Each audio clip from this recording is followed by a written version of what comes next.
या महाराष्ट्राचं वातावरण अत्यंत खराब आहे. महाराष्ट्रामध्ये जातीच्या नावावर दंगली करण्याचा प्लॅन चालू आहे. या महाराष्ट्रामध्ये धर्माच्या नावावर दंगली करण्याचा प्लॅन चालू आहे.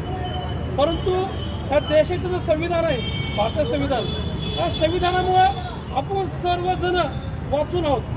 आज जर झोपडपट्टी भागामध्ये गेलात तर झोपडपट्टीमध्ये मुस्लिम समाजाला घर दिलं जात नाही.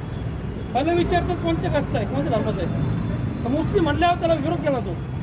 आणि महाराष्ट्रामध्ये दलित समाज आहे, दलित समाजाला गावाखेड्यामध्ये मारलं जातं. मी संपूर्ण महाराष्ट्र फिरलो.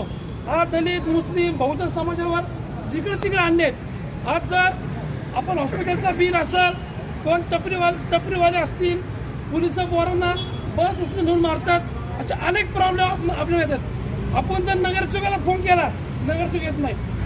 आमदारला फोन केला तर आमदार येत नाही. तर मास मुवमेंट संघटना हे आपलं कुटुंब आहे.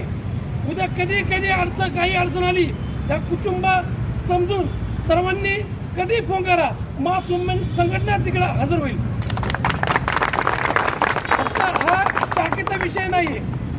इथं आपल्याला पुणे शहरात कमीत कमी हजारो पुरुष आणि महिला जमा करतात. उद्या कधी काही संकट आलं, कधी अडचण आली आणि कोणत्याही प्रकारची असू द्या, आपला प्लॅन आहे की आपल्याला 1000 पोरं जमा करायच्यात, 1000 महिला जमा करायच्यात. उद्या जर अडचण निर्माण झाली तर सर्व हजारो पोरं महिला रस्ते उतरले पाहिजे. आणि हे एका दिवसात होणार नाही. त्याला 1 वर्ष लागेल, 2 वर्ष लागेल. परंतु या 1 वर्षामध्ये 2 वर्षामध्ये तर पुणे शहरामध्ये जर आपली 1000 सभा जमा झाली ना तर कुणी मायकेला आपल्याला थांबू शकणार नाही. कोणता गुंडा कुणी आपल्याला रोखू शकणार नाही, आपल्याला अन्याय करू शकणार नाही. तर अन्यायाला वाचा फोडण्यासाठी ही संघटना आहे.